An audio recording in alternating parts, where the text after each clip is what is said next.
Bill Mark. Oh. Sorry. Good evening. My name is Richard Fiala. I'm the vice chair of the Stafford Hamlet. The chair, Bill Mart, is having a little bit of connection issues, as is the technology of the day. So welcome everybody. And we're going to move right into the first part of the community meeting. And our guest speaker tonight is Dwight Brashear.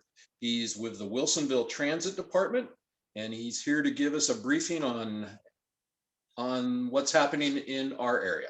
So Dwight, you're on. There we go. Thank you, Rich. And I think it's important that I point out that I am joined by my colleague this evening. Karen Burek is the long range planning manager, long title. She's very, very important. She's with Clackamas County, and I've been here 5 years working for the city of Wilsonville, and I probably met her about that time 5 years ago. So thank you for having me. I am a transit geek. I love transit. I've been doing transit now for 37 years. Started as a part-time bus driver, and as my mom used to say, I've been everything but a fire engine at this point. So I'm always excited to talk transit. So I think if I can share my screen, is that going to be okay? All right, I'm going to try to do this. Let's see, is this it? All right, and put this in presentation mode, if that'll work. Maybe not. No, it's not going there, but anyway.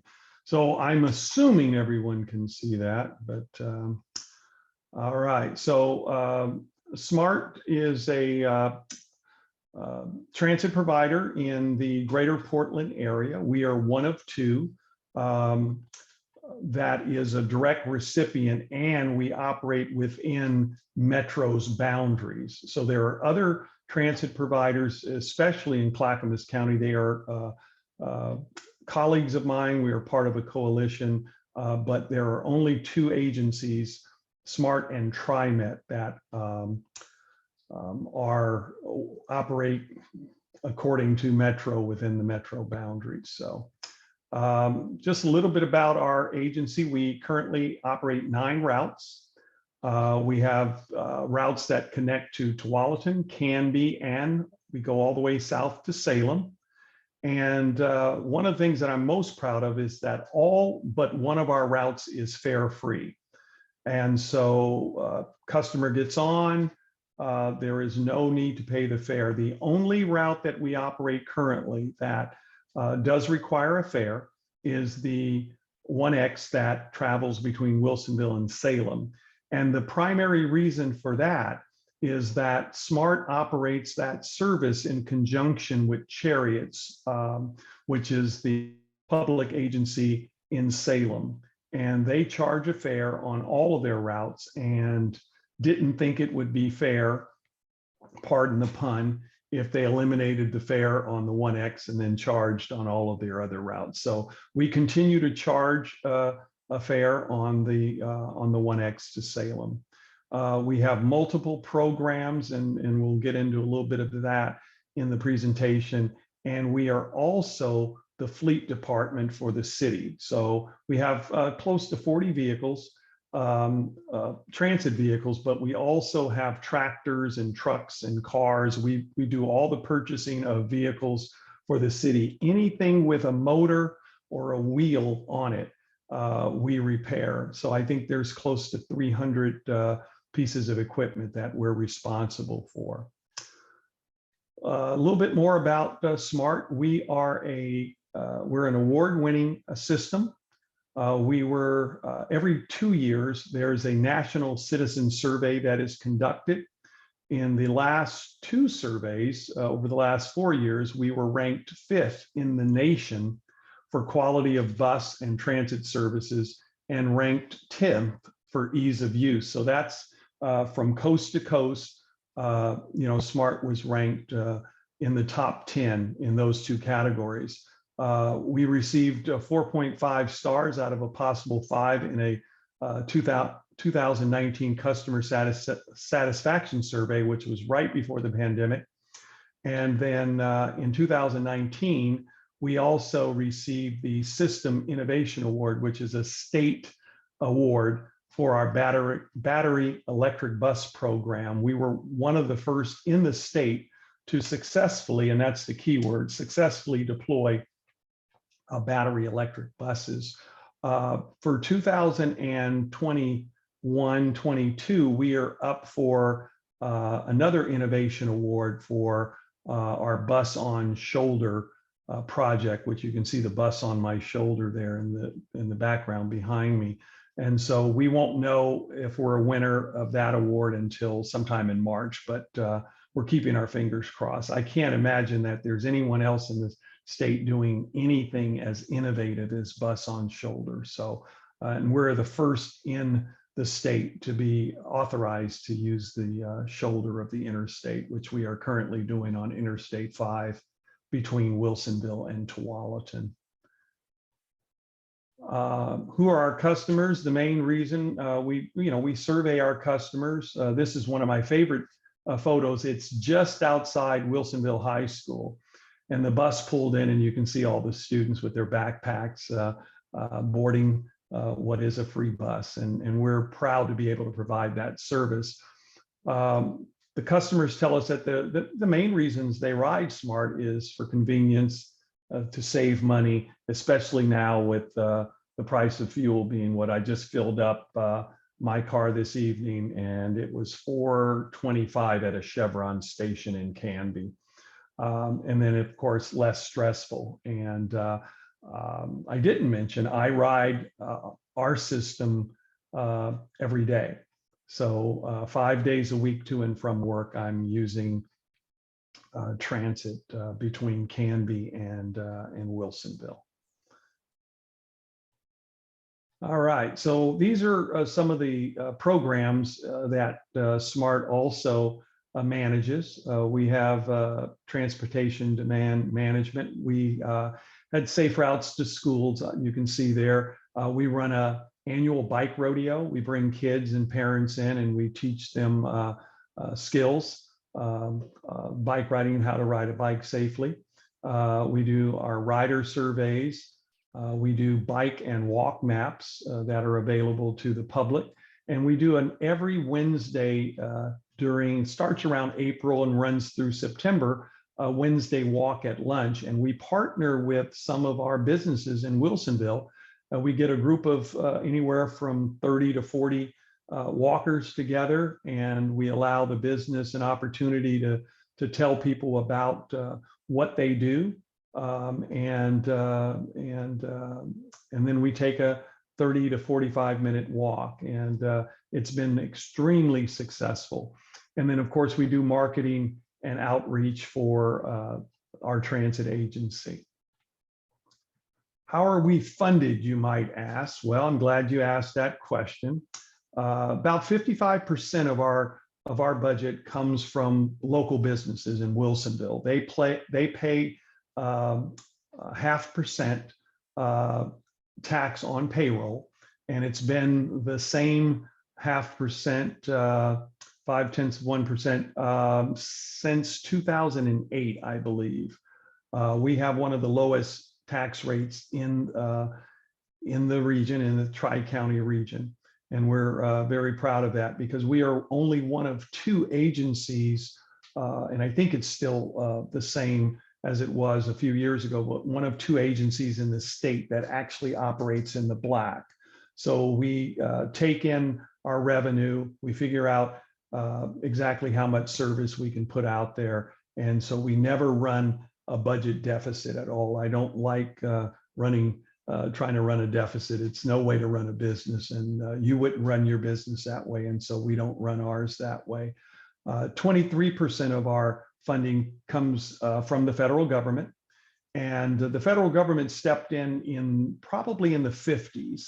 And what was happening is bus companies were run by private companies. Buses are very expensive. The bus that you see here in front of you is an electric bus, one that we currently operate, And I believe it was about $700,000 for one bus in this case. And of course, with everything going on right now, supply chain and everything, those buses are now pushing close to $1 million for one bus. So the federal government stepped in the 50s because these private companies were unable to replace buses in a timely fashion. And so the buses became unsafe. Maintenance on these buses is extremely important.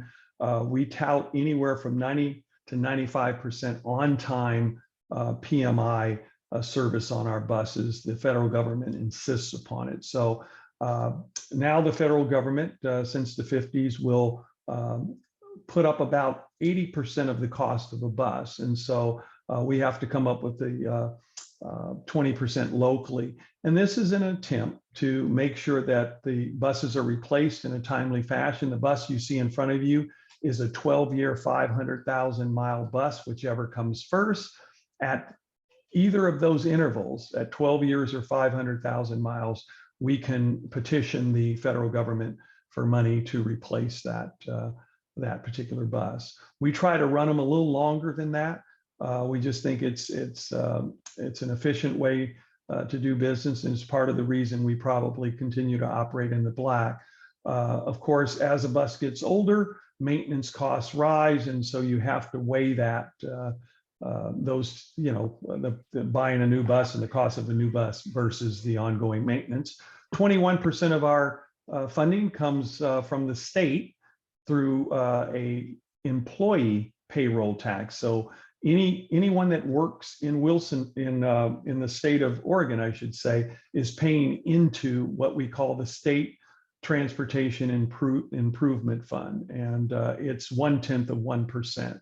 And so the employees of Wilsonville pay into that. That money is then sent to, it makes its way back to Wilsonville, but it goes to the Department of Revenue and then over to the state. The state sends, in our case, they send the money to TriMet. TriMet then sends the money to SMART. So it's a kind of a meandering way to get money, but it's important to us.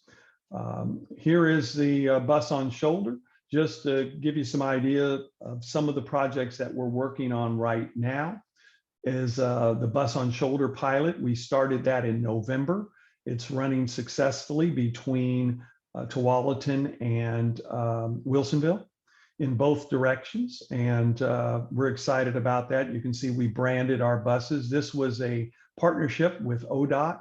ODOT did all of the striping and put up the signage. We did all the training of our operators and branded our buses, and then we worked together on marketing the program. And it so far has been very successful. We've seen a decrease in the travel times between Tualatin and Wilsonville, and we're looking to do much more of the bus on shoulder. And I'll talk a little bit about how the Hamlet, Stafford Hamlet, may see some service along the I-205, especially in Borland Road and Stafford Road in the near future.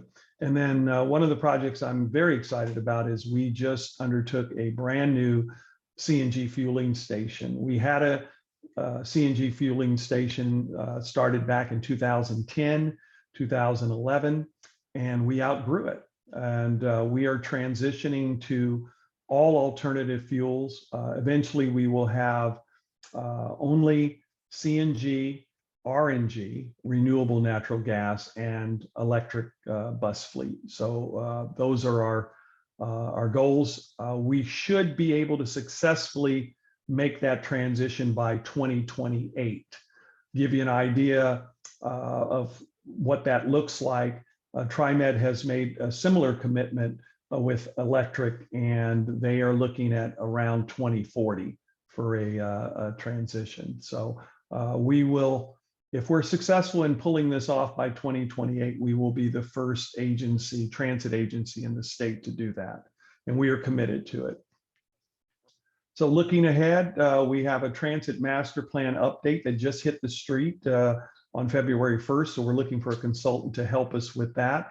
And we're looking at it because we're going to be dealing with post-pandemic, a post-pandemic commuter world. And what is that going to look like? And we can't continue to do the same things that we have been doing and expect, better results. And so we have to find out from our riders in the community, what is it that you want? What kind of service works best for you?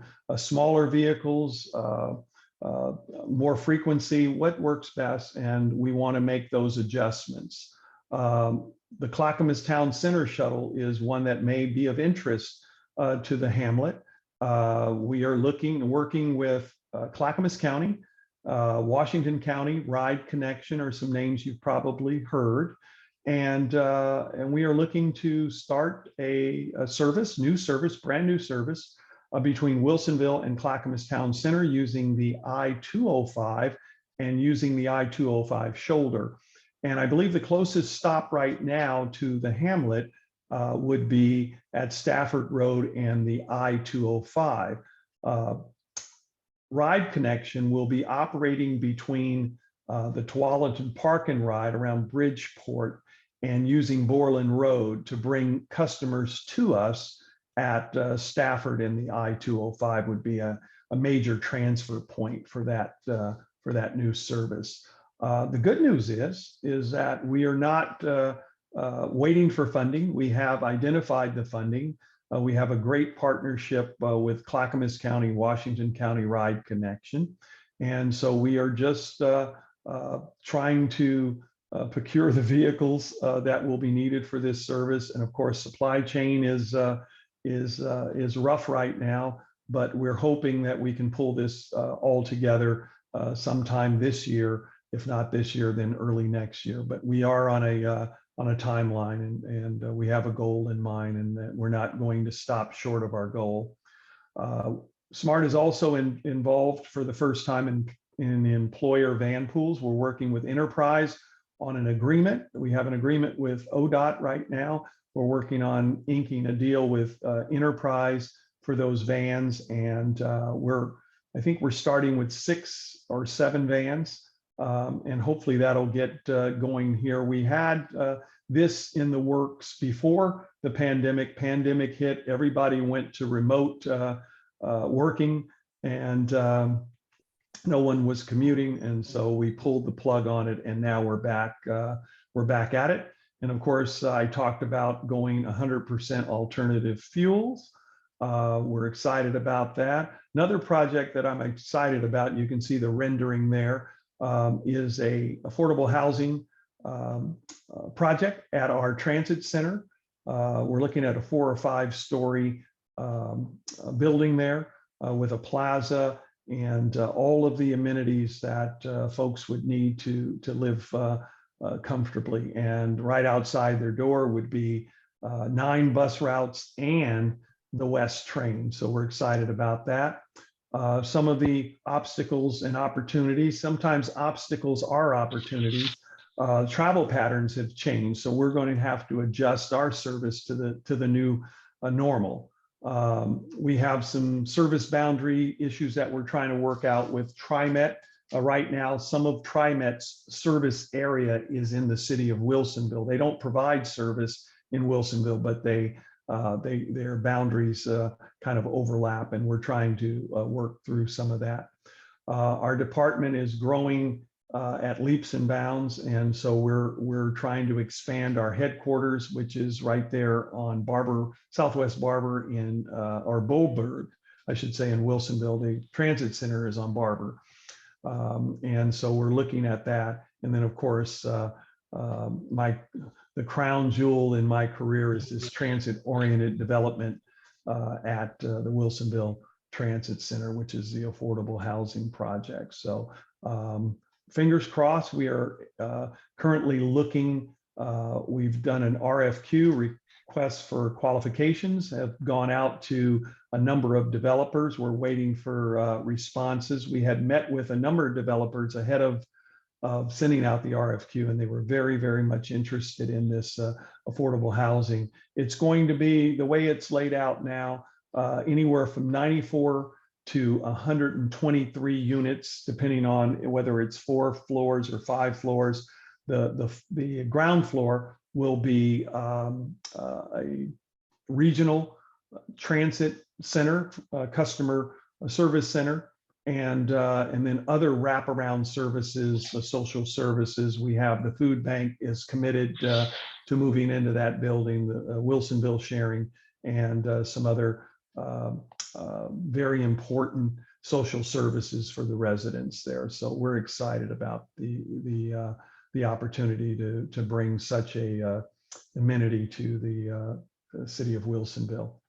And so my last slide is a thank you. This was taken a few months back in Wilsonville there, our clock tower, which is a really nice clock tower. Our 2 new bus on shoulder buses in the background are, this is our team, drivers, dispatchers, supervisors, managers, and every year we have a bus rodeo. And it's not what you think. You don't ride on the outside of the bus, but the drivers test their skills on an obstacle course. And it's really an opportunity for us to come together and let the drivers kind of show off their skills, and they really enjoy it. So that's all I have. And I'm certainly appreciative of the opportunity to speak to you this evening. And again, I have my colleague Karen Burek with me, and we are together, hopefully, able to answer questions that you might have. So thank you, and I appreciate the time.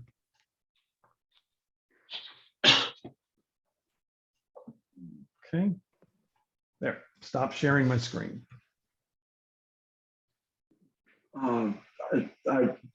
I wish I could have heard the beginning, but thanks, Dwight, for that. And I'm sure there's folks here that I mean, the obvious first question that comes to my mind is, you mentioned the driving on the shoulder piece, and you've been doing that since November. It sounds like that's a success. I mean, that seemed like, you know, a major thinking outside the box event or procedure that you guys have undertaken. Yeah, you know, I first heard about it back in the 90s, believe it or not, in Minneapolis, Minnesota. They were trying it, and they're still doing it. And everywhere I've been, I've tried to get the state, because you have to get their approval. The federal government doesn't really care. It's really the state. And it wasn't until, and I've made a lot of stops, I will tell you, but it wasn't until I got here to Oregon where it really got legs. And ODOT said, if you're committed to it, Dwight, we will work with you to make it happen. And I did get an email from them a few weeks ago, my contact over at ODOT, and they've been given instructions to work on the I-205 project with us to make that happen. So, you know, we're prepared to jump on that shoulder. I think the I-205 shoulder is even more attractive than the I-5 shoulder. So I'm even more excited. I drive the I-205, and there's plenty of shoulder. Every time I drive it, I want to drive on the shoulder myself, but I found that that's illegal. And so, you know, but yeah, it has been a success. And the drivers, what's funny is the drivers, if there's any, they become the eyes and ears for the state police and for ODOT. And so if there's any thing blocking the shoulder, they immediately call in to us, and then we call ODOT, and they get someone out there to assist. If there's a broken down vehicle, they actually go out there and assist the driver, because we need them to clear that shoulder. If there's debris, we will let them know. They'll come out and clean it up. So it really is a symbiotic partnership between us and ODOT that is working extremely well. Good to hear. Thank you. I have a question. So I grew up in this area, but moved away and moved back about 6 years ago from Portland. And I used to work in the city and used to use public transportation to get to and from work from the east side downtown, and I am a huge fan. I wonder though, after moving out here, everyone is so attached to their cars. What's your approach to advocating the use of public transportation in a more suburban environment, and how do we move that forward? All right, I will take that first, and I'm sure Karen will have something to add. What we've done at SMART is we've tried to make the service as convenient as possible. And if someone decides that they don't want to use it, I mean, they really probably don't really, care for transit. One of the things that I think makes us unique is, as I said in the beginning, all of our service, with the exception of one route to Salem, is absolutely free. We talk about equity in everything that we do, and I've been preaching this since the 5 years that I've been here. There is nothing more equitable than free. And so if you provide people with usually something that's free doesn't have a whole lot of value. If somebody hands you something, say, here, it's free, you go, it's probably not worth a whole lot. But what we've done is we've elevated that. We put out a very good service. As you heard, we were rated in the top 10 in the nation as far as transit agencies, big, small, medium size. And so we're very proud of that. Everybody at SMART is part of the solution. And so we promote our service. We do it both in English and in Spanish. We've gone on radio to promote our service. If you ever been to the Regal Cinema at Bridgeport or at Wilsonville, you would have seen one of our ads. We actually advertise in the theater before the movie. You will see an ad for SMART. And the whole theme behind it was we go pretty much everywhere you would want to go. Tualatin, Canby, Salem, and it's free.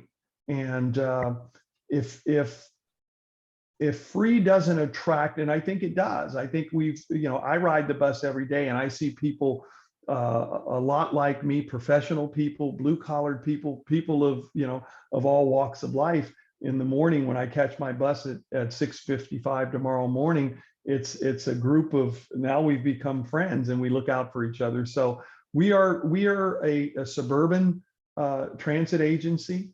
We are an agency that doesn't know that we're not supposed to be performing at the level that we're performing. According to Congressman Schrader, he says, you guys fight above your weight class, Dwight, in everything that you do. And we do it because it's the right thing to do. And we do it because our customers deserve the absolute best service that we can provide. So we're going to keep doing what we do. We run grocery shuttles to the grocery store. We do bank runs. We do medical trips. We have a medical shuttle that operates between Wilsonville and the Meridian Hospital complex there in Tualatin, and it's all done for free at no cost. So, Karen.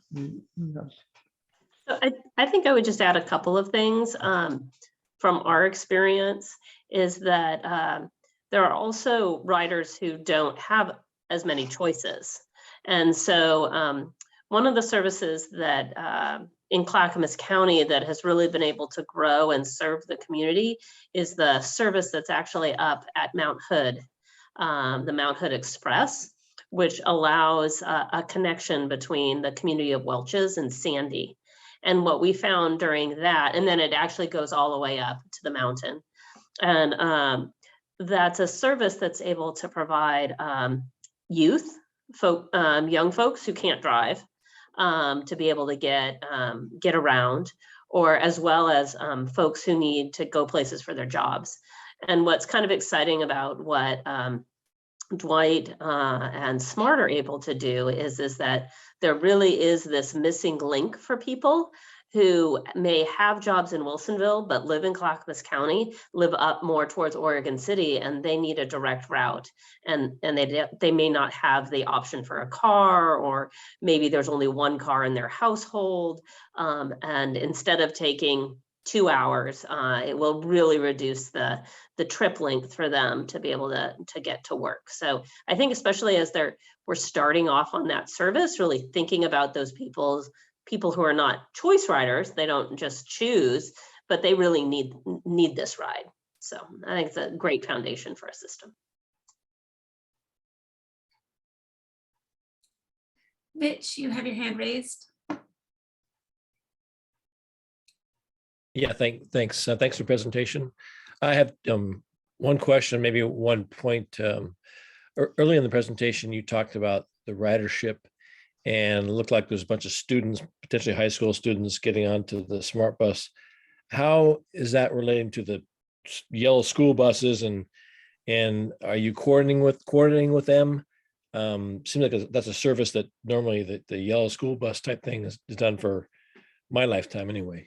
And the second point, you talk about the transit to Clackamas Center and the stop at Stafford. I would just comment that Stafford is a very rural area. You're not going to have people walking there to get, there's miles, not that many homes than miles. I live about a mile away from there. And I'm not sure that's really a good location for that. I mean, 10th Street might be better. It's down near downtown Willamette.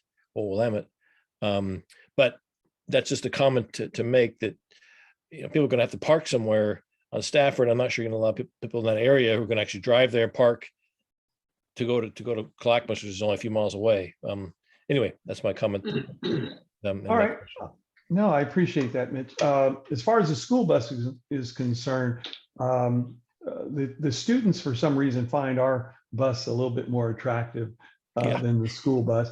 And it may be, possibly, I'm just going to go out on a limb and say maybe it's because we have Wi-Fi, free Wi-Fi on all of our buses. That may be, one of the reasons. From what I understand, the school bus service in Wilsonville, or Westland Wilsonville School District, school buses arrange with the parents for those rides. And so I think the students have a choice as to whether or not they want to ride the school bus or not. And smart services, pretty much, I don't think there's any exception. We service every school. We come really close to every school. And in the case of the high school, we have a bus stop right out in front of the high school. So I think it's convenience. I think it's somewhat cool to ride the smart bus, and of course, the Wi-Fi doesn't hurt at all. So no, we haven't had any issues with the school bus company complaining that we're taking their riders from them. But if of course, if they want them, certainly they will make that clear. But they seem to like our service a lot. And then the stop that you're talking about, the plan in our mind is that our bus, say coming from Wilsonville, would pull off at Stafford. We're working with the church there at Stafford Road and the I-205. If we come off the ramp there, we would go to the right. There's parking and some other facilities there that the church has. We would only need it Monday through Friday. And so we're thinking that the church there would be accommodating. And then the ride connection would be traveling from Bridgeport using Borland Road to bring customers to us. So our expectation is not that people would walk to that particular location. They would either park and ride, or they would come on the Stafford or the Borland Road bus that would bring them to us. We would continue from there down to 10th. We plan a stop at 10th, and then a stop a little further down in Oregon City. And then the next and final destination would be Clackamas Town Center. So 10th is in the plans as well. And we have money to pay for some of the infrastructure, shelter, that kind of thing along that route. So yeah, we're planning to do this the right way, and not on a shoestring at this point, which is usually the case. Everything like this is usually done on a shoestring. I think we have adequate funding at this point. But no, I agree with you. I wouldn't want to have folks walking along Stafford Road or Borland Road or anything like that. So Nowhere to yeah. walk. Yeah.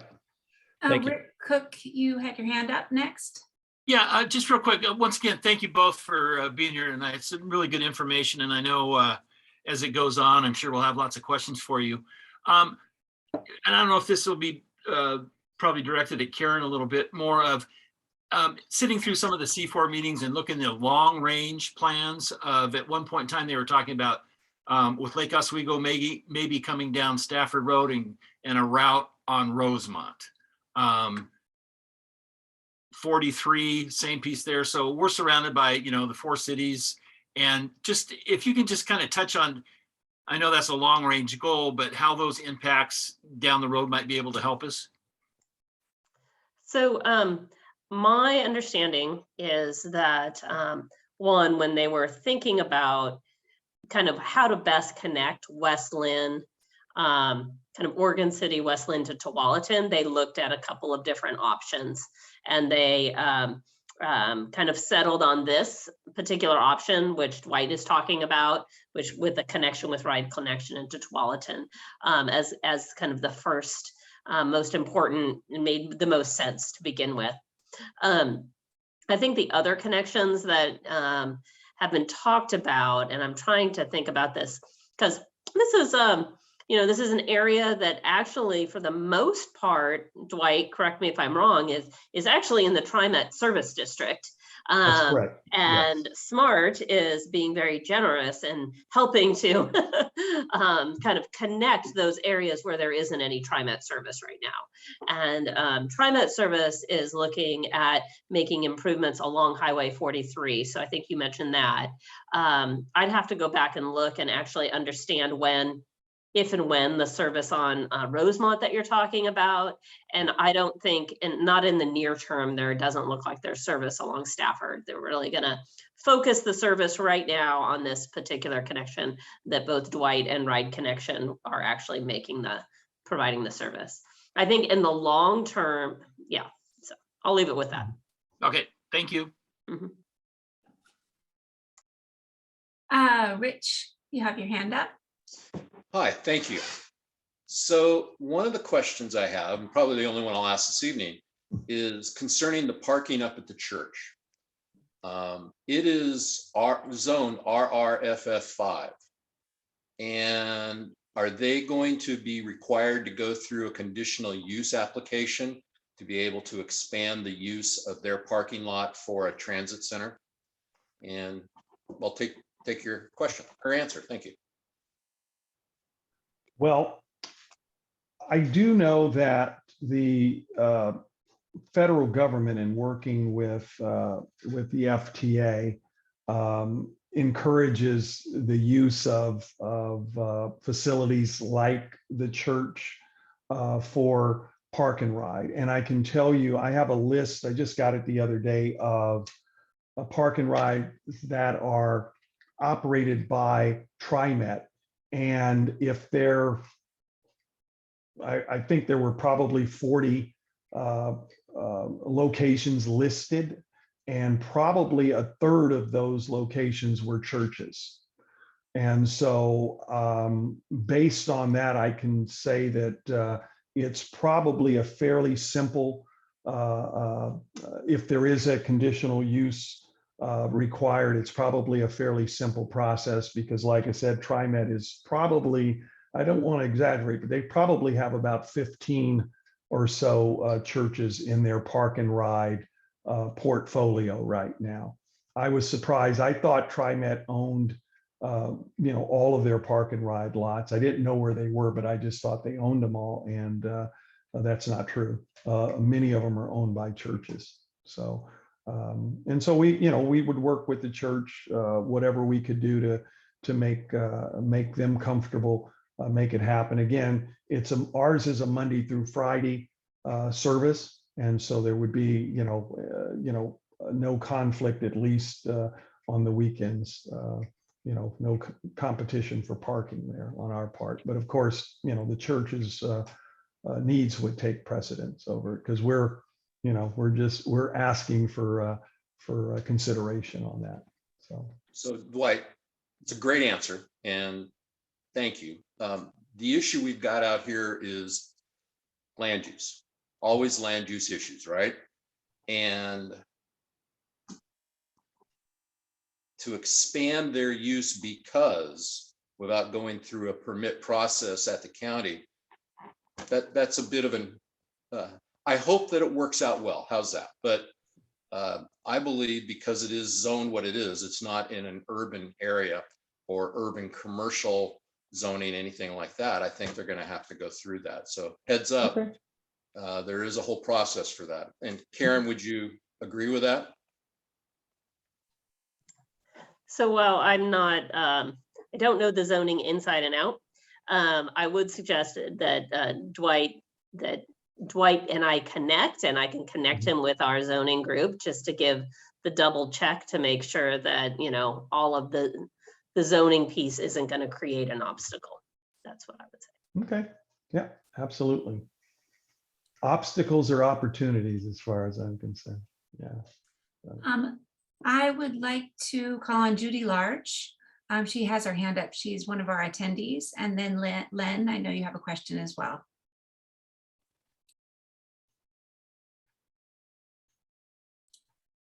Judy, go ahead.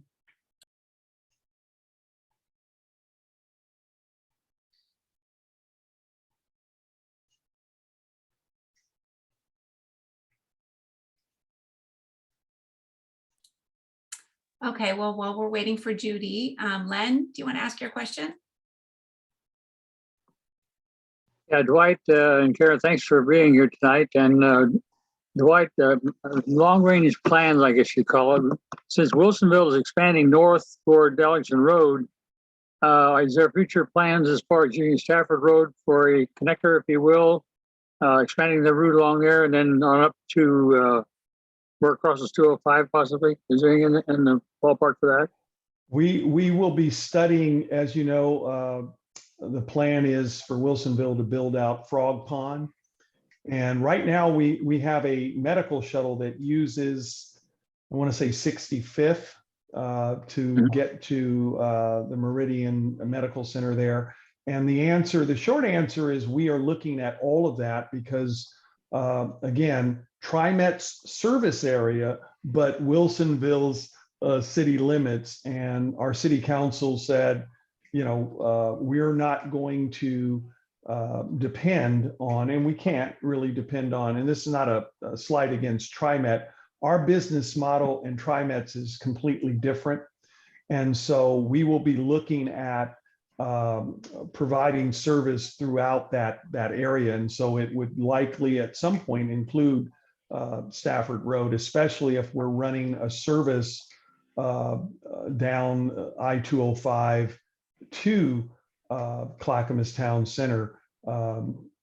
I could see a tie-in to a route through there. So I wouldn't discount it as we start to study what's going to be needed as we build out Frog Pond. So, yeah. We'll keep watching. Thank you. Yep.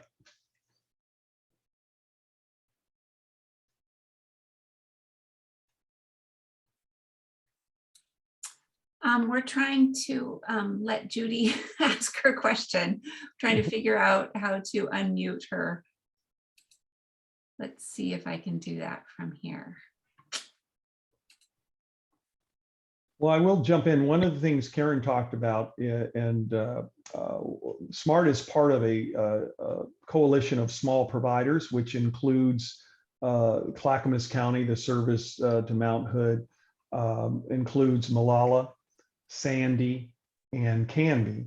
And we meet every week, and we look at how we can make things better in the region transit-wise. And I was excited just the other day, was on a call with Sandy and a few others, the city of Sandy. And Sandy is proposing a route from Sandy to Clackamas Town Center. And that would be incredible because that would tie, for the first time, SMART directly into the service out of Sandy. And so somebody could literally get from Wilsonville to Sandy in a very, a reasonable amount of time.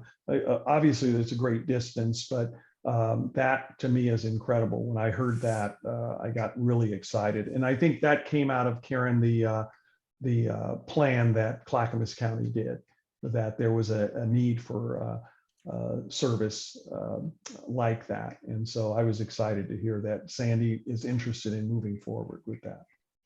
Yes, yeah, you're right. We did recently, the county had completed a transit development plan that really talked about these type of connections. How can we connect our communities that aren't currently connected? So. Yeah. Always looking for opportunities. Yes. While we're waiting for Judy to type her question, Valerie Pratt had her hand up as well. Can you hear me? Yes. Oh, hi, Mr. Brasher. I'm wondering, I really appreciate the efforts into this innovation with the bus on shoulder. And I'm wondering, when is your estimate of when this bus on shoulder to Clackamas Town Center will be operational? That is a very good question. I said a little earlier that I had received an email from my bus on shoulder contact over at ODOT, and he suggested that at the highest level of ODOT, I'm assuming Mr. Strickler, instructed them to begin working with SMART and others on making the shoulder ready. We did a pilot, or ran some tests, I should say, along the I-205 shoulder between Wilsonville and Oregon City about a year or so ago, and it worked out really well for us, even better than the I-5. So we are in the process of working with Clackamas County and Washington County in ordering the vehicles. That's the first step for us. The supply chain is really, it's cramping my style, as my mom used to say. And so we are in the process of ordering the vehicles that will be used on that service. And so it's hard to say, because I ordered 3 vehicles back in August of 2021. And I just got VIN numbers recently, and it looks like it's going to be probably at least August, September before I receive those buses. I could usually get a bus like that in about 6 to 8 months. My electric bus didn't take that long, but the supply chain being what it is. So I would say, realistically, we could be looking at the earliest, probably first part of 23, just to be on the safe side. I don't want to, be too optimistic, which is really my style, being optimistic. But there's a lot of, we've got a lot of headwinds right now, but we'll overcome it.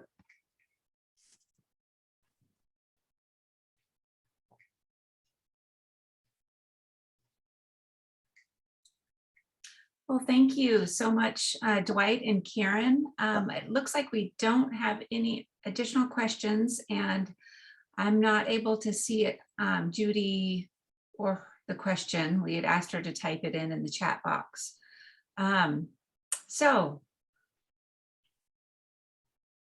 Bill? Yeah. So yeah, I've just talked to Judy. She says some of her neighbors aren't able to connect up, and they can hear and they can see, but they can't, evidently. They don't feel like the ability to speak is working right. So I'm going to talk to her tomorrow and see what we can sort out. But Dwight, to that end, to reach you, I guess I've got an email for you. Would that be the best way to get folks to ask their questions of you or of Karen, is to pass on your work emails? That would work. That would work for me. I respond to all emails. So I'm pretty yes. sure Karen's probably the same, eh? Yes, correct. Okay, well, I'll pass that on to Judy because she and some of her neighbors, hopefully they got something out of this. It's just that the interactive piece wasn't working well. Folks, both of you, thanks so much. Thanks for taking this time. Thanks for walking us through. I had no idea the extent that SMART and the breadth, and now getting out into Sandy and connecting into Clackamas Town Center. That's, anyway, very, very well done. Well done. Thank you. Thank you. We will move on, and again, thanks for taking this time and being as well prepared as you both are. Well, thank you so much, and I'm excited. You have like 32 people. This is great. Yeah, this is great. So we want them to come back, so I'll try to figure out what it is that didn't work for part of them. Anyway, we're going to move on to Rick Cook, who is hopefully got a brain teaser here for the collective that can earn somebody a bottle of wine. Rick?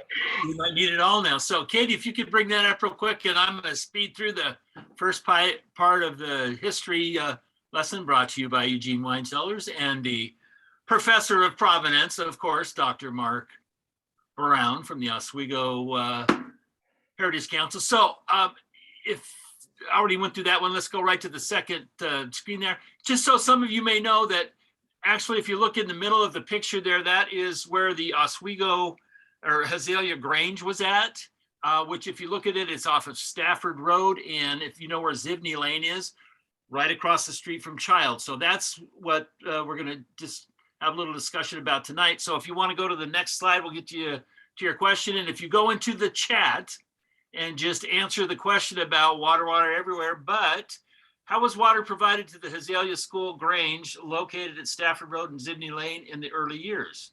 Was it rainwater barrels? Was it a well dug on the property? Was it water that was piped in, or was it water from the Wilson Creek Spring area? So once again, if you just type in chat and just type that in as we go through, give you about 15 seconds, and then we'll get Mark going a little bit. And thank you, Mark. You probably know more about transit in the Stafford Hamlet than you wanted to know, but there we go. So with that, I'll give you another 5, 4, 3, 2, 1, and we'll go on to Mark. Tonight's little vignette is short and sweet. There were 4 schools in the Hazelia area. The first one was probably right where Rick is sitting right now. It started in about 1868, going to about 1888. Shipley then built the first recorded school at the base of Cook's Butte on the north end of Rick's property. That went to 1916, and the board of directors involved the Borlands, the Cooks, the Bakers, the Hayes, and the Long family. And one of the issues they had with that school that you see right there off of Zivney Lane was water. So there's pretty much a mud puddle where the kids had to drink out of for the longest time. And then the directors got together and decided, well, how hard could it be to dig a well? Because they've all dug wells. So they poked around all over the property. It was probably about 1/3 to 1/2 of an acre at most, and came up dry. So they said, well, what do you do when that happens? You hire a expert. So they found a expert from Portland, came down, and he said, sure, I can find water, no big deal. He's thinking go down 5 feet and it's a done deal. So he started to dig, and he started to dig and dig and dig. He went down 5 and 10 and 15 feet. At 20 feet, he was getting a bit discouraged, no water. Went down another 5 or 6 feet, and he said, well, I'm done. So he got up out of the hole, and he knew he was not going to get paid unless there was water in the well. So he went down to the river, worked all night long, and filled up as much of the well as he could. The board of directors, the cooks and the bakers and the longs came to inspect it, put a bucket down, and sure enough, there was water. It was about 3 feet deep. And yeah, okay, so he dug it and got his money, and then he left. He actually went to Wilsonville and hid out. The next day, the water drained out of the hole, and sure enough, there was no water. So plan B was to pretty much run a hose from Rick's front porch all the way to the school. So the cooks actually built a pipe to pipe in the water to the school. So long story short is, if you guys are building wells on your property in the Hamlet, wait a week before you pay them.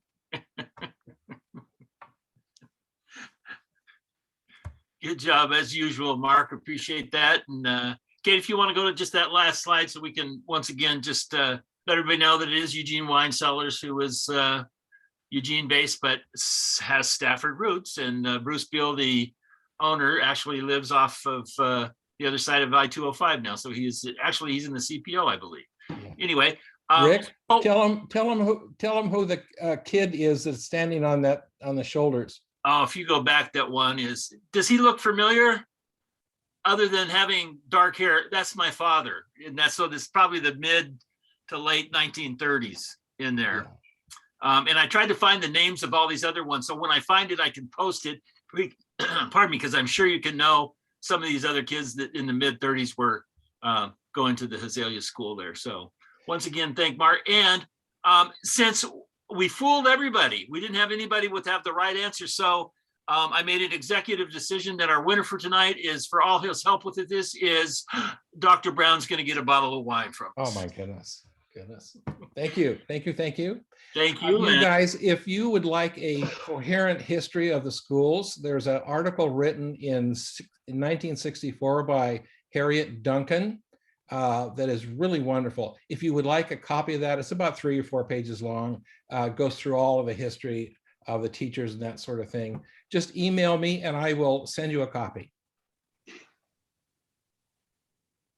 Thank you, Dr. Brown. You bet, you guys. Thank you. Thanks a lot, Mark. You bet. I think we're, what are we down to here? Oh, we had a board retreat, and I was just gonna let everybody know that we had a full contingent of our board showed up. I think we ran it through in about 2.5 hours. I'm going to give more discussion to it, or we collectively will, at the towards the end of our board meeting, which is after the CPO portion. But felt good about it, and hopefully some of those goals that we both renewed and set anew will make their way to fruition by the end of the year. The other thing that I was supposed to mention is, I think it's February. Rick Cook's probably going to need to give me a little prompting here, but it's February 16th, 15th, and 16th. There's a webinar for I-205's, the process that they're in right now. Did I have that right? Is that, yes? Yes. Okay, we got a thumbs up. A slide coming up that has the information on it. Okay, so I'll step back, let you do that, and then we'll move on to Randy and the CPO. Take it away, Rick. Oh, I was going to wait till Randy and the receipt thing. So if you want to go to Randy first, or Turn Randy loose. I thought you were all ready. Yep. Randy Amata. Okay, it goes back to Rick. Oh, Yeah. like I said, Katie Kreider, if you could bring up the receipt update. This is kind of hard to see, but actually, if you look at the first one, this is the current design. And as it goes down, I have blown it up, so we'll be able to see them a little better on the next slide. But this is just the overall, and if people don't know where their Seek Park is, that's the roundabout. at Stafford and Rosemont. And this is Stafford Road running to the right side of the screen. Atherton is at the bottom of the kind of the 9 o'clock at the circle. And that kind of gives you the layout where they're thinking of how the park's going to go. And I'll explain the little dots and some of that stuff. So if you want to slide on up to the second picture. So the upper right-hand corner, the red square, and it's kind of hard to see, but I think that's M. That is where the $800,000 or almost $800,000 skate park is going in. It's 10,000 square feet. The county or the city approved that I guess 2 months ago. And there was a lot of discussion from the Palisades Neighborhood Association, the Hamlet, the CPO, and basically they went ahead and said, yeah, we're going to do it. Well, if you go just to the left of that, or actually, if you go to the top right-hand corner, you'll see a letter J there, and it's a kind of a gray area. Yeah, good. But that's a maintenance road. That was the road that we were trying to get him to have the entrance so it wouldn't come off of Atherton. But according to the city, you have to come in off a lower level street than an arterial, which is surprising because they are doing that at the golf course. So that's the question we're going to pose to them. So as you work to the left, the little, I think it's the C maybe. Yeah, that's just a maintenance shed. And then just continuing across, then it goes to the bathroom. And then the next one is a covered picnic shelter. And just below that is the picnic area. And once again, to the left is the playground area. And at the very top, right to the top of where that Pecan Creek thing is, that's a pathway that goes up into the neighborhood. As you go down, they've got a drop-off area at the top of the driveway there. The red circles with the yellow inside, those are going to be light standards. I believe they're 60 feet tall. They're very similar to the ones at George Rogers Park and at Hazelia Field. They're saying that since they've upgraded the ones at George Rogers Park, that even they've had better lighting now, so it's not going to impact it as much as those, which some of us have concerns about Pecan Creek and the wildlife corridor. So if you want to scroll down to the next one, Katie. So as you look at this, is just the bottom half, where once again, you can see the lights. The field is going to be, it will have 2 softball fields at opposite ends. It's all on one giant footprint of, they will have a lacrosse field, a soccer field, and 2 softball fields all drawn in. So those are the lines that you can see there. You can see where it says Area Creek, that is the wildlife area in Pecan Creek. My concern was that where it has the entrance, that has basically been where the wildlife corridor has been. So they're going to slap in concrete or asphalt driveway, have the driveway go up on the west side of the park, which in my mind doesn't work, but I don't work for the city. And then the 2 areas at the bottom, the little dots that I think are G's possibly, that is 2 stormwater facilities that they're going to put in. So once again, they put the driveway right there, and then they're going to plant stormwater areas for the animals to go through. So that's some concerns. They had a meeting at City Hall where the Palisades Neighborhood Association has been very, very vocal and have worked well with us. And I think it's going to be a good partnership for us down the road. But one of the gals went to 2 of the elementary schools and talked to the principals, and they gave out a worksheet to say, okay, if you're going to have a park, what would you like, a playground at a park, what would you like to see? Well, they had 150 different proposals that they took to the city council and said, here's what we want. Well, so lo and behold, after the meeting, Ivan Anderholm, who is the Parks and Rec director, said, oh, by the way, we have doubled the playground size, and now it's from 6,000 to 12,000 feet. That's going to be bigger than the skate park. And the budget went from, oh, we're trying to scrape, we gave you 2 picnic tables, this, that, to now it's over $500,000. The picnic shelter, which was on the 2013 Lusher Area Master Plan, supposedly is back in the works.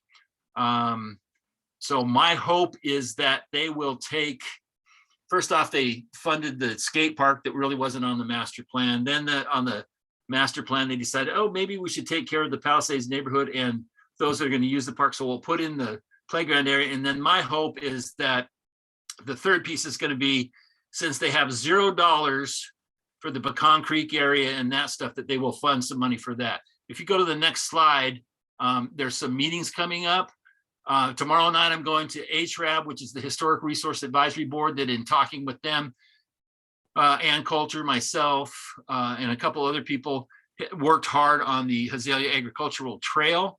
And in talking with HRAB, they have made that their number 3 goal is to have interpretive panels or a kiosk or actually do something at Receipt Park to make that part of the trail. So that's hopefully that we can get their diversity, equity, and inclusion people to work with the Grand Ronde Tribe, to work with the Sustainability Advisory Board, to work with as many boards as possible to say, you know what, this does matter. The initial word was like, well, no, we've done stuff there over the last 6 years. Well, yeah, you've done stuff, but you're not doing anything to mitigate what you're going to do that are going to affect the animals, and the lights are going to be on until 10 o'clock at night. So that's one meeting tomorrow night that I'm going to. And then on March 7th, they're going to have a community meeting and you can kind of read it, where they're going to talk about what they're going to do at Receipt Park. And as that gets closer, I will send more information out to you on that. If anybody has any questions, I can answer those, or I see Mitch, you have your hand up.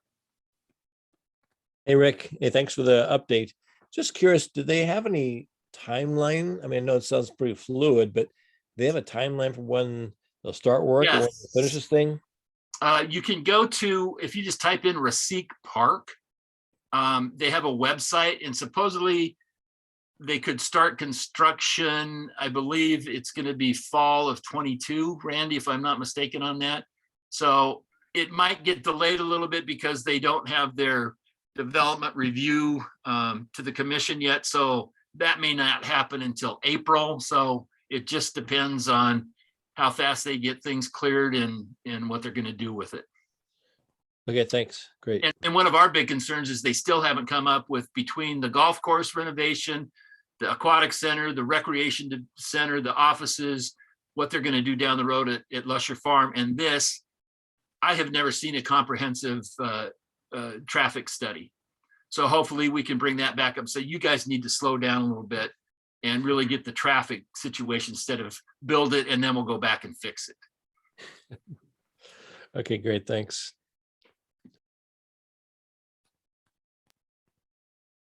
And I can't see a screen, so I can't tell if there's any other questions or not, Bill, but I'll be quiet.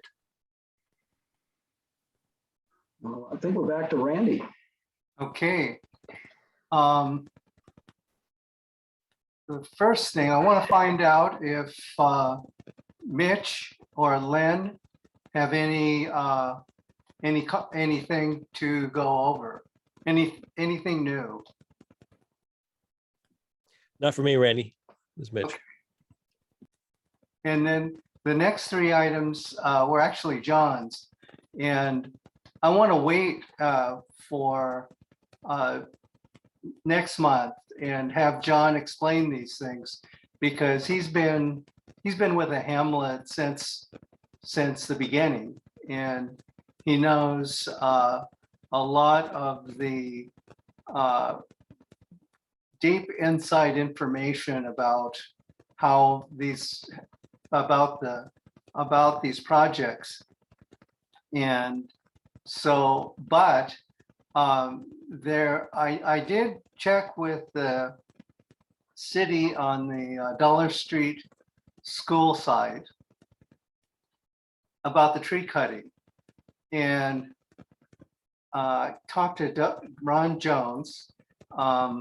He called back and left a message and essentially said it's all been resolved, and you should call the school district. But so I just I took a look at their development proposal, downloaded it, and they have a tree analysis that I sent out. I think everyone got it. And that tree analysis says that it might have been a Christmas tree farm, but there, in there, it wasn't, but they did not include it in their analysis. And there are no permits issued on the property yet, at least none that we can see on their website. So if it was just a Christmas tree farm, the Christmas trees are exempt from the cutting of the Christmas trees is exempt from their planning and zoning ordinance. But I didn't get that impression that it was a Christmas tree farm, but I don't know. So because I've never seen, I've driven by the site, but I've never really looked at it, I don't think. So I don't know. I think that's, but the city is apparently, from the description that John gave me, the city is apparently not involved in permits for that site yet. And that would make sense if it were a Christmas tree farm. So, and the forestry department is somehow, the state forestry department is somehow involved. And that would make sense if it were a Christmas tree farm, because when you cut your trees, you have to send information into the state forestry department. And also, I think for property taxes, you have to send information in to the county. So that's all I know about that. And John really, and then on the tolling update, John said that he left a message and he said that Ron Wyden is going to be, or he's spoken out on the tolling issue, and he's against it. So, and I think that's a positive sign. So, I mean, for us it is anyway, because we're going to have a lot of traffic running through the Stafford to Borland to 43 area that come off to avoid tolling. And then there is the Stafford Road home occupation, and it was approved, and it was the print shop, and so they felt that it was I don't have the actual file up right now, but they felt that it was a oh, there it is. That it was a level 3 major home occupation, and the planner was approved the application, and it's going through. And the only thing that if there's a objection to it, it could be appealed at this point. So, and then I think I have some minutes left here. So I think if Rich could go over the other project, which is a major thing, which is the SNH, the site adjacent to SNH logging. There's a violation filed on that. If he could kind of go over and update us on what's happening there. Rich? Anyway, on that site, the there's still a whole bunch of crushed rock or crushed concrete sitting on that site. And I'm not too sure what the state of that violation is right now. If anyone knows, maybe they could speak up on it. But it doesn't seem to be something that they're winding down and cleaning up. So, but we just have to maybe Rich could get some information on that next time. But I would like to have John go over those projects, the Dollar Street School, the new parking lot that was just developed without a permit, and the tolling next time. So that's about it for now. Hey, Randy, it looks like Len has his hand raised. Pardon? Len has his hand raised. Yes. Yeah, I was on earlier and I just got dumped off the meeting when the discussion about the park was going on, and I don't know why, but I finally got back in just when you were talking about that. And I think earlier you asked if there was any updates for me, but I want to make a comment about the land leveling that happened across the south side of Boulder Road, just across from Arbor Lake School. Yeah.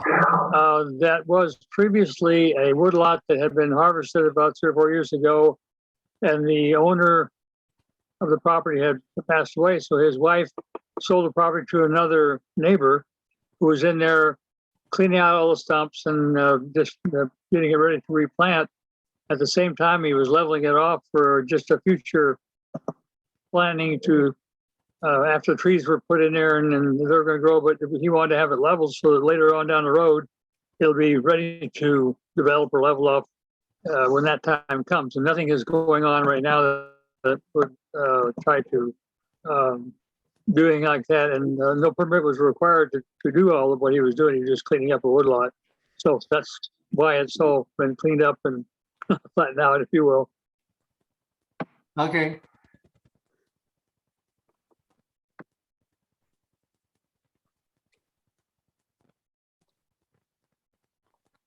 So I think we should.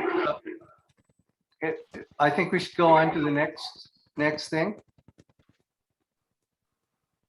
Okay, so great.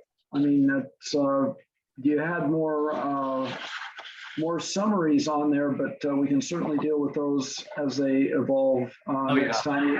The Wisteria Chiropractic Clinic, is there wasn't any change in that then, I'm assuming? It's at Luba. Oh, it is. Okay, well, that's not a change. That's a holding pattern. So, okay, very good. Thanks, Randy. So having moved through the first 2 parts of a 3-part meeting, I think we're on to the Stafford Hamlet board meeting, if I'm not mistaken, unless somebody has something else that I'm missing. Hearing nothing, we're going to call the meeting to order and have the agenda approved as written. If we can get, if there's any discussion on that, so be it. If not, then if somebody make a motion to approve the agenda as written. Motion to approve the agenda as written. Thank you. And a second? Second. Thanks a lot, Tate. Okay, we'll take a vote. All those willing to vote yes on approving the agenda as written, I guess raise our hands so we can see what you're doing. Or make the little sign. Great. Look like a bunch of raised hands. All those that may be opposed to this for whatever reason. Not many of those. Great. Thanks, folks. The minutes were sent out by Kate Roth for me because I wasn't at that meeting. It was great to read both the interchange and the information delivered by Gary Schmidt. So you guys had a good meeting. Do we have anything that needs to be added to or changed within the minutes? If not, then somebody can make a motion to approve the minutes as written. Motion to approve. Thanks, Andy. A second. Second. Thank you, Bill. All those in favor of approving the minutes as written, throw a hand up one way or the other. Bunch of hands up. Look at that. Okay.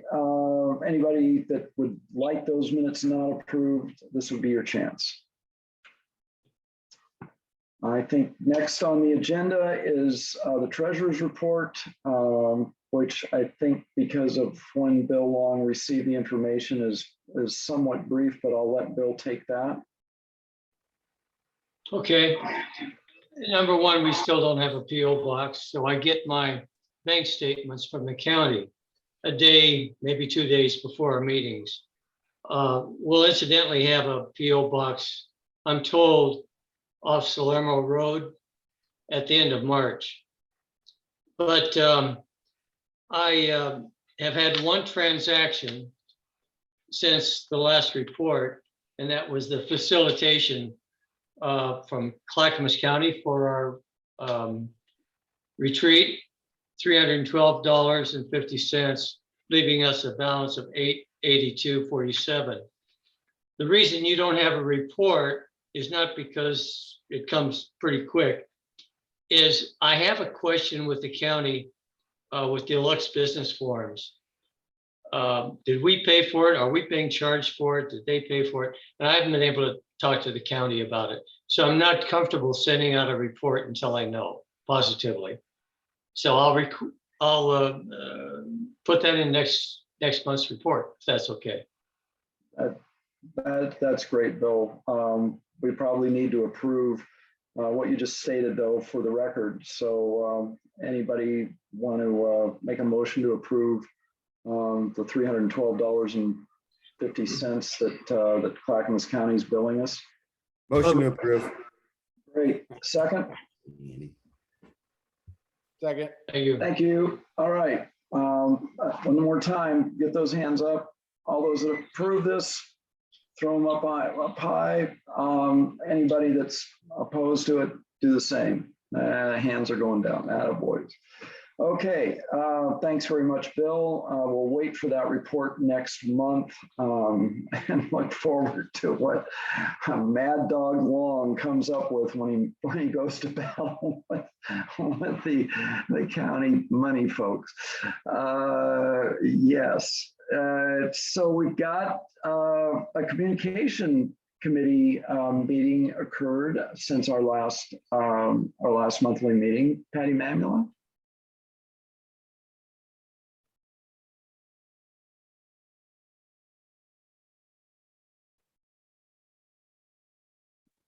Okay, yeah, I'm good. Yeah, we met and we talked about, let's see, we mostly talked about the neighborhood captains, and we talked about how to, how to get that process going. And I think the first thing that we agreed on is that we needed to publicize it more. That we were doing it. So I believe the three areas that we talked about publicizing it were with the Clackamas County newsletter, which I have contacted them, and I have had a reply, but they haven't really told me, hey, yeah, you can put this in or you can't. So, I mean, and that only comes out quarterly. Then I think we also talked about publicizing it through Instagram. And I believe Andy had some great ideas about putting together like some visuals, some graphics that would go with this, with the text. And I think he and Kelsey are working on this. I did talk to Kelsey and I suggested that she and Andy just get together on this, and they were going to put out something on Instagram about publicizing the whole neighborhood captain concept. And then I think the other vehicle that we talked about publicizing it through was with Facebook. So the first order of business was that we talked about how, okay, we need to get more, buy-in from the Hamlet on this whole idea. And then that was one thing. Then Andy has also been really busy and diligently working with Matt Palmer, who is a former board member, and put together our map, our interactive map that will tell people, whether they're in the Hamlet or not. And Andy is working with Matt on putting together a map that will map individuals in the Hamlet and information, like contact information. So I'm gonna let Andy talk about that a little bit more, because I think he has he can tell you more about it better than I can. Sure. So hang on just a second, Andy. And so we talked about that. And then the other thing is that we had a member of the Shadowwood neighborhood who came to the meeting, and she was a wonderful asset to the meeting, and told us about everything that they had been doing for years in the Shadowwood neighborhood, where they have, already been collecting all of this information. So the idea is that we were talking about, collecting information, contacting information for neighbors, how to get a hold of them in case of times of emergency, or, or if there's other issues. But wait, there's one other thing. Okay, what it led to also was a whole new area that we might think about, which was having some further conversations about emergency preparedness for the whole Hamlet, like getting, trained up in different emergency preparedness issues. But that was basically the meeting. And then I had a side meeting with Andy, and he and I kind of went over some people that we could recruit as neighborhood captains. And Andy had some ideas for some people. I had some ideas for people. So we went forward with that. But so Andy, you go ahead and talk about the whole mapping issue. Okay. Sure. So Matt Palmer's been working really hard. Tate and I were out of town briefly, but we're back. And so when I got back, I checked out his updates, and he's basically taken the entire Hamlet, broken it down effectively into tax lots, and made an interactive map where you can go through and click each tax lot and see just the address right now. And then it affords us the ability to populate in the ownership info from either tax records or what people provide that are living there, because we have quite a few renters in the area. But the idea is to just get neighbors connected, and the idea is to break it up into regions. So, it wouldn't be Hamlet wide that somebody in Ashdown Woods would need the phone number of Tate over off, Wisteria or something. It's more isolated to neighborhoods. And the idea being that you can get everybody together if they see something suspicious, or if there's a wildfire that's headed their way, or during the ice storms, you can just get a hold of your neighbors very quickly, and utilize this maybe to build a text string if you have neighbors close by. So yeah, the idea is to roll this out. I've got quite a few neighbors around me that have jumped on board. So we're going to start here populating that information and then moving it out. The idea through social media is just sharing some anecdotal stories and getting people to understand, hey, you know, I saw the suspicious car at your house parked in your driveway. I couldn't do anything about it because I actually, you know, don't have your number. And take some reduced stress maybe off of law enforcement or other resources that, you know, just be squandered by coming out to check something out like that if it ends up just being nuanced. So yeah, I'm optimistic people will jump on board. You know, I'm about 98% right now in getting people to say, yeah, I'm on board. I just think we've got to work out a few final details on privacy. To Right. make sure that, So that actually was one thing I wanted you to touch on. So that's actually, we've talked about that, about like having passwords, like is like, how would that is, so we haven't really, we're still in conversation about that really, but right. one of the things that Andy was saying is that, okay, maybe the neighborhood captain has the password, you know, to get this. And it's just stuff that we're still trying to hash out, really. Right. And hash out before, you know, this thing is ever at all accessible by Hamlet members, so that they go, hey, yeah, I said it was okay for my number to go to my local residence, but Right. not to the sheriff's office. Or, you know, some people may have different layers of privacy that they just go, okay, this is a non-starter. You know, my hope would be that we don't make this thing too complicated and that it ends up, you know, being not a useful tool, or a bunch of people don't get on board with it. And then we have a huge disaster and we're all kind of going, oh, geez, I wish we had something in place. So yeah, that's where we're at Thanks, with that. Andy. You know, I'll keep working with Matt, and then you know, as we work, I think we'll talk more about the layers of privacy and how to make sure that, you know, people are aware of, you know, what they're going to receive and give before it's, you know, ever put out there.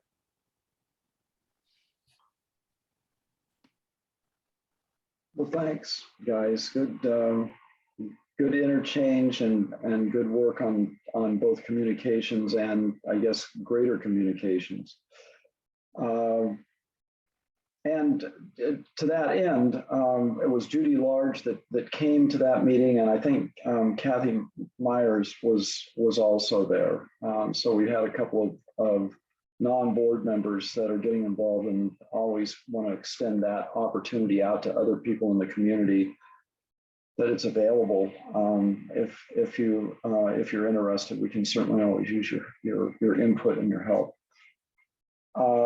Rich, you got anything for the Ag Committee? I do indeed. Oh boy. So one of the things we're trying to focus on in the Hamlet is being able to partner up landowners who might be willing to have somebody come and farm on their land. And Rick Cook set up a meeting, and Patty and Bill and I and Rick attended, and two people came. One was from the Rogue Farm Corp, and then a prospective farmer. They showed up, and we had about a 2.5-hour meeting to understand that she had been in the process of becoming a farmer for the last 10 years. So I think she's qualified and is looking for this area to rent, lease, buy land. And she has a focus of microgreens and primarily selling into the restaurant business, but other places as well. And we had a great meeting. We gave her a tour of the farm and gave both of them a tour of the farm. And that's the kind of thing where if we can put two people together and maybe there's some sort of marriage, then that would be great. And so in my mind, it was a very successful afternoon. And that's it. Thanks. Yeah, and to that end, those of you that are still out there listening in, this is a young couple with one I don't know, a 1.5 years old and another one on the way. So they have some longevity to them, and this is what they want to do, is stay in farming. I think Lacey's husband works, I think it's where he works for the ag department, but I don't think it's actively in ag. I think it's an administration of some sort. Maybe Patty or Rich remembers. But anyway, great couple. If you know some land that's coming up or a land that with a house on it that can be farmed, these would be great additions to our community. Looks like Len has a question. Well, just a comment. I didn't want to butt in here, but I made initial contact with the curriculum development people with the Stafford, Western School District about the new trade high school going in where A.T. Creek is. And there is interest in developing an ag program. I asked them if they had an ag program on their curriculum. They said they did not. But they have gotten interest from the school board and from other people that, hey, this would be something we want to check into. So I got a call with them back today. They want to set up a meeting and we can just kind of discuss the where this could go, so that sort of stuff, to see what we're looking at. And as it progresses, I'd like to get Rich involved, but not right now because I don't know really where they're wanting to go with it. But if we can get a ag program tied in with the trade school and possibly use the 5 acres that we've got right just next to the track, between the track and the river there, to be close to them, and we'll see what we can develop, I guess you call it.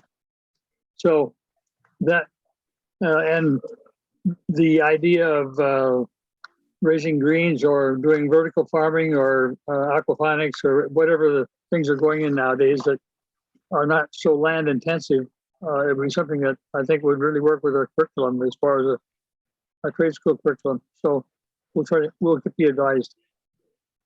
If I could That's interrupt. awesome, Len. Thank you. It is perfect. And Yeah. certainly call on me for that. Did I miss, was the question asked, is there a forestry component to their curriculum now? Because that feels like that could be paired pretty easily with the whole conversation. No, I haven't. As soon as I get a chance to talk with them, I'd like to flesh out what their plans are just for the curriculum. And then we can go back and forth and see what we can develop. Cool. Hey, once upon a time, a few decades ago, the ag program at West Lynn covered forestry as well. So it was a combination. There were special classes just if you wanted to study forestry. So it's not like it would be rewritten. Well, it could be rewritten. It's not like it has to be invented. And one other thing I can add is the 33-acre parcel just north of us on Johnson Road, which had been up for sale for a while, has sold. It's a young family. They're moving out of Portland, and they are looking to figure out what they're going to do farming wise. So that's encouraging. That's all. The other thing I would say is, as this thing evolves, Len, and again, thanks for not only for reaching out, but initiating that dialogue. With Rick's contacts through Clackamas Community College, Diana in the small business development program, it would be great to see if there, if this gets some heat and they want to really go someplace with it.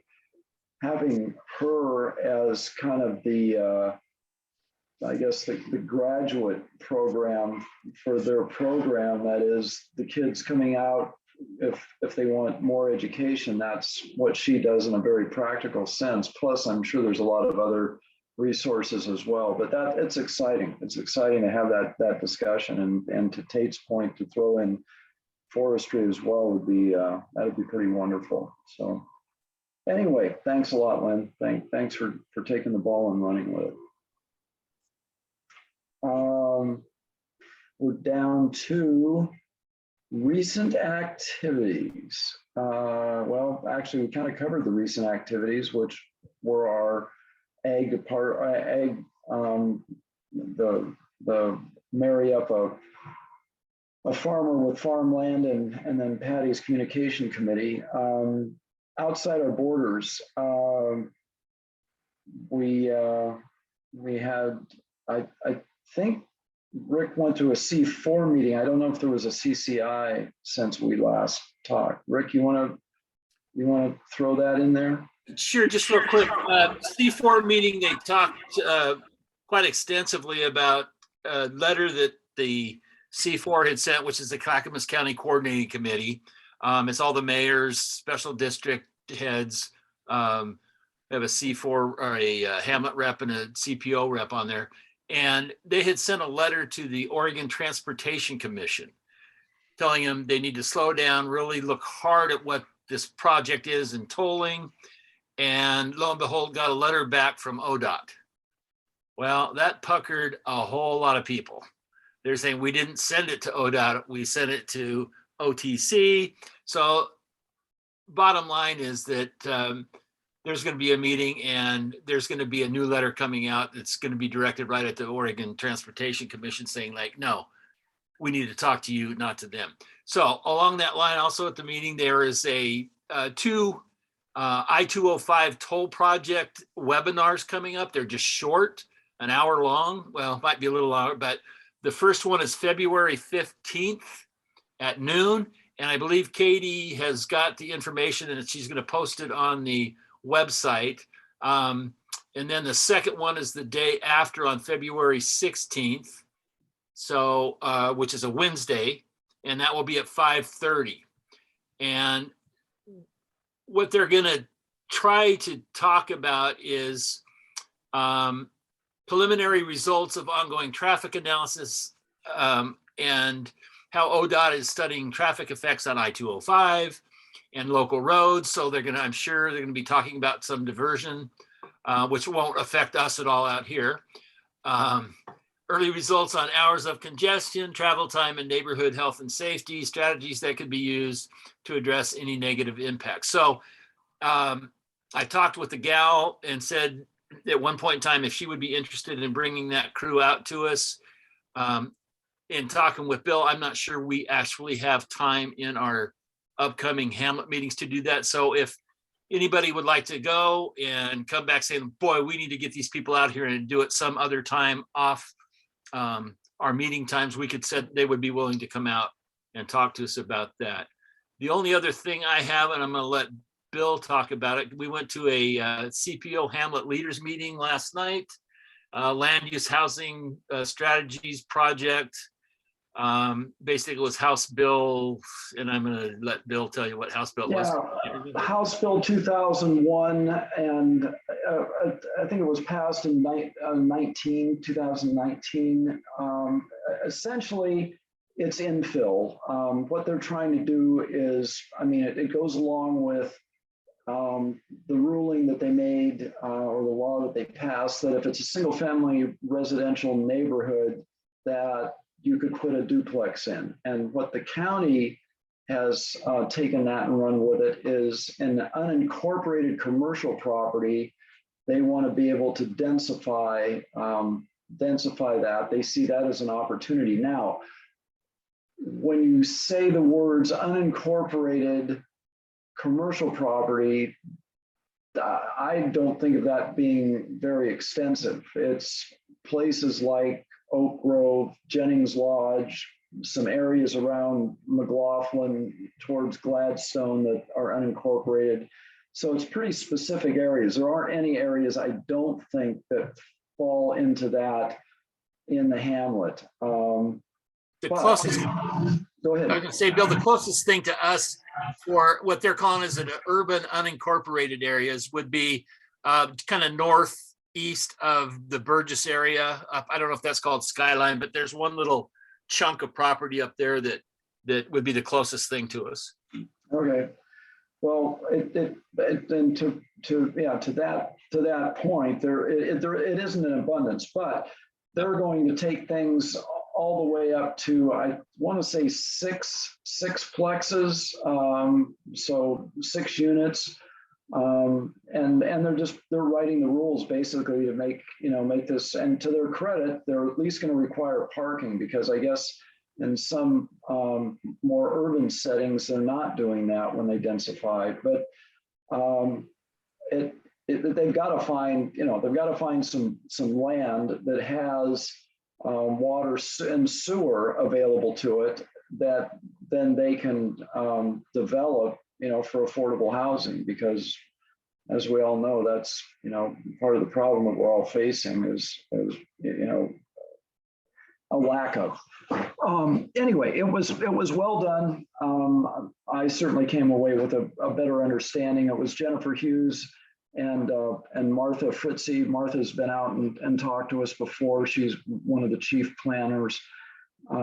Jennifer, as we all know, is the director of that department. So yeah, it was good. I just asked one question. I said, so what could possibly be the long range impacts on unincorporated Clackamas County, in rural unincorporated Clackamas? And they kind of looked at each other, and basically Martha said, well, there's really nothing for you to worry about because this is urban unincorporated. And the only thing we would have to worry about is the next time that the UGB growth boundary would be looked at to be moved. So we're sitting fairly okay, I think, for right now. Well, and that, yeah, and to take that one step further, what she did say, which I wouldn't have seen coming until she said it, and then it made sense. It's going to take some of the demand off the necessity to expand the urban growth boundary, because if you can densify within what you've already got to a higher level, that, which is, the whole reason for an urban growth boundary is to infill as opposed to keep expanding out. And they're doing this now, not just in incorporated areas, but in unincorporated areas. So yeah, thanks, Rick. Thanks for bringing that up. Okay, and unless anybody has questions, we're gonna keep moving here. We're up to upcoming. Well, actually, it's down here under upcoming, but it already happened. So I did I don't know, 5 minutes, I guess. It was actually pretty close to 5 minutes. Quarterly report for the Clackamas County Board of Commissioners last Thursday. And lo and behold, they actually made comments after it. Now, as Rick pointed out, there are people running for office, so there's that piece. And the other piece is that the meetings of late have been absolute train wrecks as far as the people that are in the building. So I think they've only been doing these things via Zoom, which isn't my preference, but that's how this one was. But let me read a note. I sent a thank you to both Sonia Fisher and Paul Savas, who were reasonably vocal after my piece to support us. He wrote back to me, "Thanks again for volunteering your time on behalf of the community. Knowing the aspirations of all the communities in Clackamas County is of value. Likewise, it is valuable for our communities to know the challenges the county faces and how we can aspire to achieve our goals equitably," which when you have Gary Schmidt come and talk, you get a pretty good handle on that. "And yes, send me your budget," which I made the offer. "For review, I will work with PGA and to better understand the Hamlet's funding and any constraints." Now, that isn't exactly an open checkbook, but at least the guy's willing to talk. So I was encouraged, because all the other ones of these that I or we or Tammy even has done, it hasn't, there's been, minor little chit chat, but both Sonia and Paul were pretty enthusiastic and supportive. So I thought that was good. And don't be shy, Bill, that even the chair gave you a very nice report, Bill, in public. So okay, all right, and I've got that. That comes with a badge that you can put on your lapel. So I'll be wearing that in the future. Okay, board retreat summary. Well, all of us, I guess, have a pretty good grip on this. I sent out what we're all going to be trying to do. With one slight error, I had Katie Kreider down as co-chairing the FEST committee with me, but that was an error. So that is not the case. So if there's anybody else that wants to get involved in and helping with the fest, or at least the organization of the fest, that would be great. And I think Katie's going to come up with some alternative ideas to a fest, so we'll look forward to that as well. But yeah, it was a good meeting. I mean, a lot of moving parts, a lot of things to get done. And one more reason why we need more volunteers. So any of you out there sitting in your chairs that want to get involved, we're looking for you. Yeah, that's not a kidding. Oh, and the final thing, at least on my agenda here, was offering the opportunity. No, this is as Dwight Brashear was saying, a problem is just an opportunity with a different name. An opportunity for other people to maybe run these meetings, the monthly meetings. I mean, I'll stay in the position and do a lot of the background stuff and certainly run the meetings if nobody wants to step up. But I think it'd be good. I mean, Rich just clicked off, actually stepped in at the beginning of this one because my computer was not cooperating. But yeah, put that under your pillow, Andy Munson, and sleep on it. And as it kind of leaks up into your head in the middle of the night, then you wake up in the morning, you'll have a vision of how you want to run the meetings and make them better. Anyway, I would appreciate it if all of you would give that some thought. I think we've got speakers at least for the next 2 months, and depending on what the I-205 folks that are having I think unfortunately if we wait after that for them, I think what they're trying to do is the time is going to run out. So, but we've got a speaker.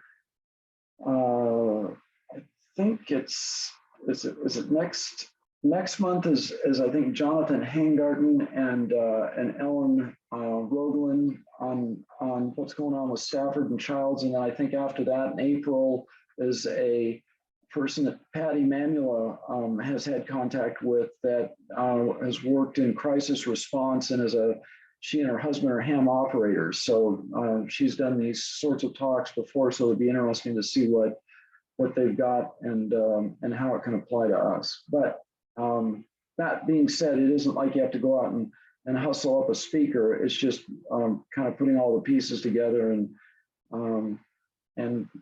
hosting the meeting.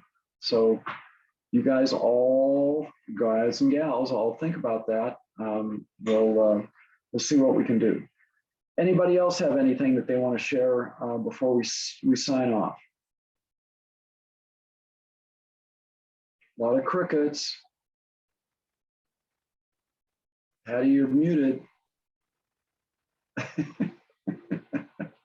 That's a no. Okay, we can see each other. We can't hear each other. Katie Kreider, drop the curtain. Good night, everybody. Thank you. Thanks a lot. Thanks for coming to us, too, folks out there in the community.